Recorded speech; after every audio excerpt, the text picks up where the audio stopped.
Hello, cozy gamers. Welcome back to my channel. If you've been hearing some buzz lately about the series Dragon Age, it's because the long-awaited fourth game in the series is finally going to be released soon, but you may be wondering, what exactly is Dragon Age, and is it something that you, as a cozy gamer, might be interested in playing? In this video, I'm going to answer all the questions that you might be too scared to ask, giving you a basic overview about what Dragon Age is, why I think the Dragon Age games are actually cozy, and some tips and tricks if you're wanting to get into Dragon Age for the very first time. Dragon Age is probably my favorite game series of all time, and while it's not traditionally cozy, I do think that there is a lot there for cozy gamers to love if you're wanting to dip your toes into a fantasy RPG with lots of cozy elements. Then this video is going to be for you. Let's start by talking about what Dragon Age is exactly. Dragon Age is a game series that currently has 3 games in the series. They are called Dragon Age Origins, Dragon Age 2, and Dragon Age Inquisition. So this is a fantasy RPG series, and all 3 of the games take place in the same world, although they focus on different heroes at any given time. The games are pretty much standalone, but the stories do build off of what was established in previous games. And one of my favorite things about these games is that this is a choices matter type game. So the choices that you make in the game will have implications for both the story of the individual game itself as well as future games. You'll see cameos in certain games that are dependent on choices that you made in previous games. Sometimes when you talk to characters, they will reference things that happened in previous games that were your choices or things that your previous characters did. And I think that is one of the things that makes this such a rich and amazing series. The games all take place in the world of Thedas, and in each game you play as a hero who is having to save the world or a city. It's a little bit different depending on each one, but you're having to deal with large threats. There's a ton of political intrigue that you have to deal with. There's always a lot of things going on with the various factions and the various countries. If you're someone that really enjoys games with rich lore that you can really sink your teeth into, Dragon Age is an absolutely amazing series for you. Another thing that I really love about this series is that it is a party-based series, so you will form a party with lots of companions, and with those companions you can develop your relationship with them, or in some cases you can develop rivalries with them, and there's also romance. The romances in this game are top tier, absolutely amazing. The gameplay is slightly different across the 3 games. They make little tweaks and changes in each game, but it is a blend of action, fast-paced combat, and a more tactical style of combat that you can kind of toggle back and forth. It takes place in a fantasy setting, so you will have a couple of different classes that you can play. You can play as a warrior, which would be like a sword and shield, or maybe one large sword. You can play as a rogue, which encompasses fighting with 2 daggers as well as archery, or you can play as a mage who does magic. Within those 3 main classes, there are other specializations. For example, you could focus on doing fire magic or healing magic, or with a warrior, you could focus on using a sword and shield. You could have 2 swords, or you could have 1 large sword, and what exactly you're able to do within those specializations is, like I said, going to be different across the 3 games. They do make slight changes and tweaks in all of those. In Dragon Age Origins, you can play as a dwarf, an elf, or a human. In Dragon Age 2, you can only play as a human because in this one, you're really playing as a set character with a set background. And in Dragon Age Inquisition, you can play as an elf, a dwarf, a human, or a Kunari. Now let's talk about what I find cozy about Dragon Age and why I think if you're a cozy gamer, this might be a good game for you to check out. We're going to start off with one that may be a little bit subjective, but honestly, as a fantasy loving girly, I find just the fact that it is a fantasy setting to be very, very comforting. Obviously, this is going to be different for you depending on what your preference is, but fantasy is definitely a comfort genre for me ever since I was a kid and I first read The Hobbit and then The Lord of the Rings and then all of the different fantasy games I've played and all of the fantasy books that I've read. It's definitely a comfort genre for me. I think the setting of Dragon Age is definitely very unique unique, but it also does have those hallmark fantasy elements that might feel very comfy to you. Another thing that I find very cozy is the relationship building and the romance in particular. The relationship building in these games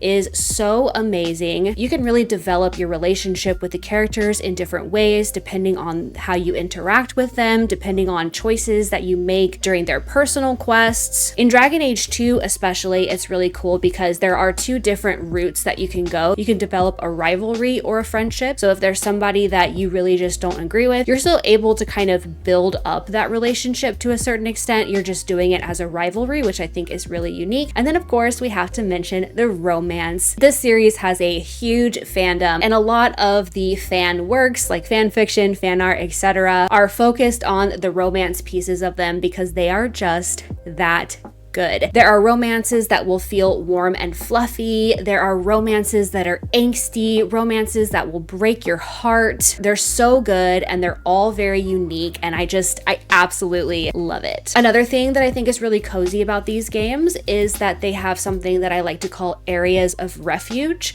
An area of refuge is a piece of the game where you are safe all the time. So it's kind of like a base, a home base. There's really nothing for you to do there except for talk to people or maybe do some crafting, just those little moments in between the larger set pieces of the game. For example, in Dragon Age Origins, you have a camp, which is very similar to the camp in Baldur's Gate 3. If you've played Baldur's Gate 3 or you're familiar with it, at the camp, you'll be able to talk to your companions. This is where certain like cutscenes or romance scenes will be initiated. This is also where you can take care of some of those little tasks that you need to do for prep, like managing your inventory and those kinds of things. In Dragon Age Inquisition, your area of refuge is pretty large, and they are, in my opinion, very cozy, comfy spaces that I really, really enjoy spending a lot of time in. The Dragon Age games also have a lot of customization that you can do, which I personally find very cozy. All three games have character customization where you can change their appearance. Even Dragon Age 2, where you play as that set character, you can change their appearance if you wish. Beyond just the physical appearance, there are also a lot of other ways you can customize and roleplay your character. One of the main ones is through a character's background. So as I mentioned before, there are a couple of different fantasy races that you can play as. Each one of those is going to bring a different background to the table depending on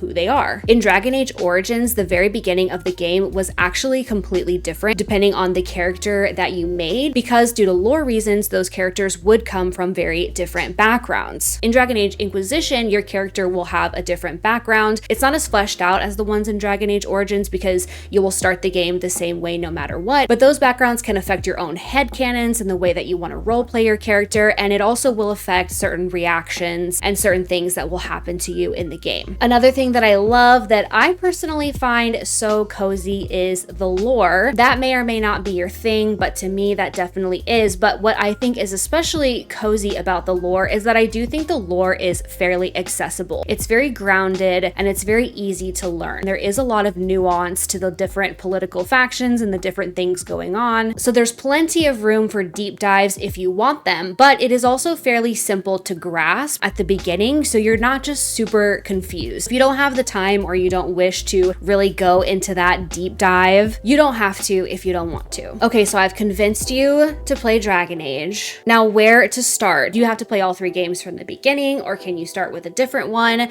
And I'm going to give you my personal recommendation, which I feel like maybe a little bit of a hot take in the community sometimes. My recommendation, if you are brand new to the series, and especially if you're coming at this with the perspective of a cozy gamer looking for the coziest possible experience, is to start with Dragon Age Inquisition. I think that this game is probably the most accessible and beginner friendly of the two. Dragon Age Origins, the first game, is a very nitty gritty, more tactical style of game, which is great. Don't get me wrong, I love it. Critics of Dragon Age Inquisition will tell you that the systems have been watered down a lot. lot. And I definitely do think that they've been simplified. If you're someone who approaches games like me, simplified is not necessarily a bad thing. Dragon Age Inquisition is going to have probably the most easy to learn systems of all of the games. There's also a huge difference between Dragon Age Origins and even Dragon Age 2 and Dragon Age Inquisition in terms of graphics quality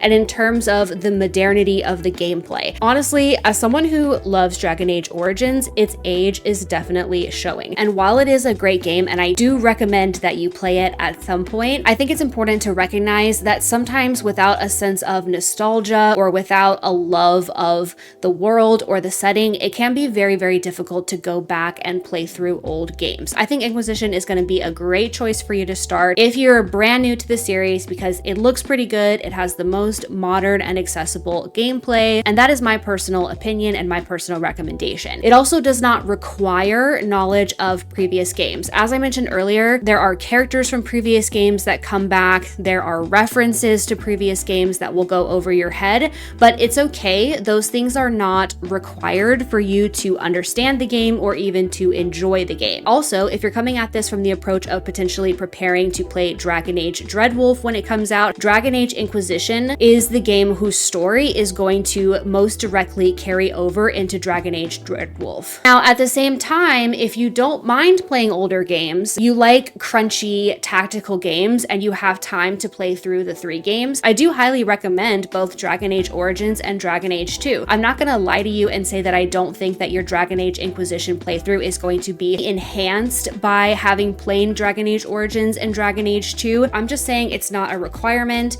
and I think that Dragon Age Inquisition is a good place to start if you're brand new.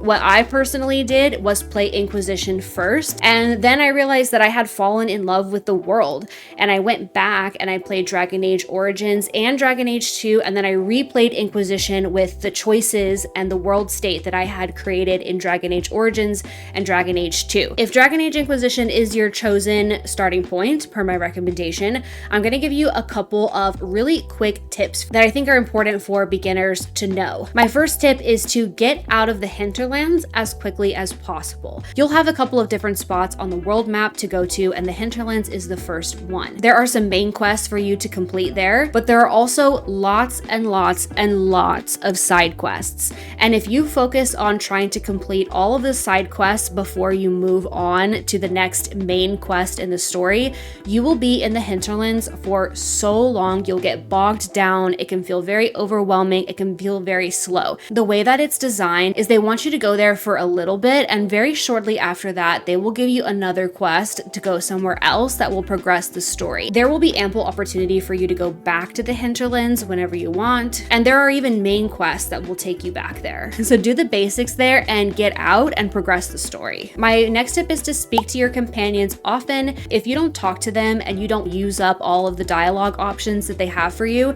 sometimes you will miss quests, and those missing quests can have big ramifications on the way that your story plays out. I also think it's a good idea to try to lock in your chosen romance partner as quickly as possible, because as you progress the main storyline, there will be special dialogues and special scenes with your romance partner, but sometimes it will require you to have officially, quote, locked in their romance. So basically gotten them to a certain point and accepted them as your official romance partner. If you need more information on romance and friendship mechanics, I'm going to leave a link in the description to the Dragon Age wiki that has pages for each of the romance partners, so you can kind of get more information about that. Another tip is to collect resources as you see them. There's a lot of resources out in the world that you can use for potions and for crafting. Make sure that you are collecting those. And then that leads me into my last point, which is to focus on crafting for armor instead of relying on the ones you pick up. You can loot complete pieces of armor, and sometimes those are pretty good,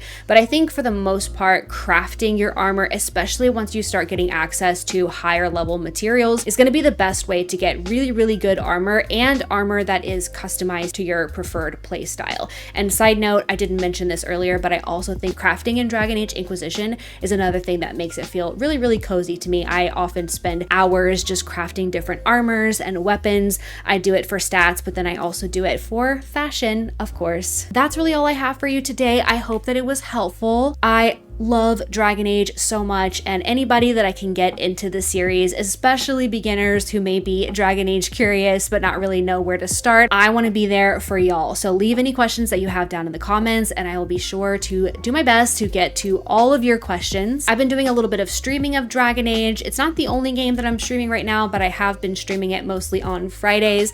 If you want to check that out, or if you want to check out any of my streams, you can check me out at twitch.tv/Leilindria. I hope you have an amazing rest of your day and do something cozy today. Bye everyone.